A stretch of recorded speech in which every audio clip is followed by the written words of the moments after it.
আসসালামু আলাইকুম। আমি আজকে একটা ভর্তার রেসিপি নিয়ে আসছি।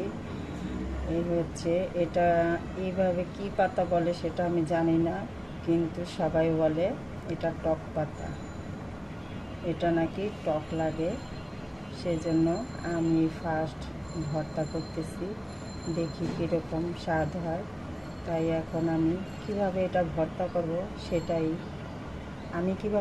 সেটাই দেখাচ্ছি। এখন আমি এটা একটু লবণ দিয়ে চুলায় সিদ্ধ করতে দিব। এই যে চুলায় বসিয়ে দিয়েছি, এখন আমি একটু অল্প পরিমাণে লবণ দিয়ে দিব। লবণ দিয়ে এটা একটু ঢেকে রেখে দেব। দেখুন পানি উঠে গেছে এবং পাতার কালারটা সম্পূর্ণরূপে চেঞ্জ হয়ে গেল। এই দেখুন, এটা হচ্ছে সবুজ আর এই পাতাগুলো হয়ে গেল অন্য কালার। এখন আমি এটার সাথে দিয়ে দিব একটু রসুন, পেঁয়াজ।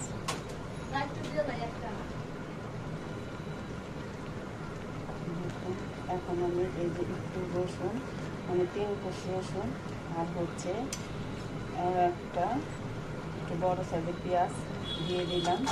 এখন এটা আমি একটু ভালো করে সিদ্ধ করে নেব। আর এটার ভিতরে দিয়ে দিব সামান্য পরিমাণে একটু সরিষার তেল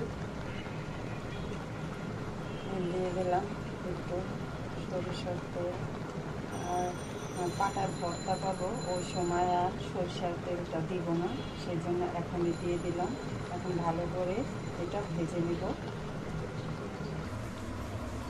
এই দেখুন, এভাবে আমি সিদ্ধ করে তেল দিয়ে একটু ভেজে নিয়েছি। এখন আমি এই যে পাটা বিছিয়েছি, পাটার 4-5টি শুকনো মরিচ নিয়েছি।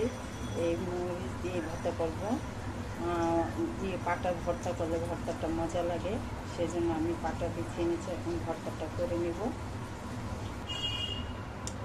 এই যে ভর্তাটা করে নিয়েছি এবং উঠিয়ে নিয়েছি। এখন আমি এই পাটায় অল্প পরিমাণে দুটো ভাত নিয়ে খেয়ে দেখব যে ভর্তাটা কতটা মজার হয়েছে। আমি জানি না, আমি আগেও বলেছি যে প্রথমে এই ভর্তাটা করলাম আর এই পাতাটা নাকি টক, খেয়ে দেখি টক নাকি মিষ্টি। এখন আমি অল্প দুটো ভাত নিয়ে মেখে খাবো।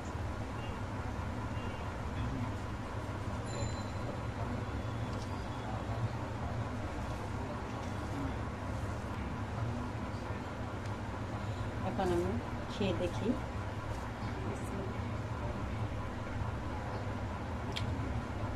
অসাধারণ বন্ধুরা, ভর্তাটা এতটাই টক,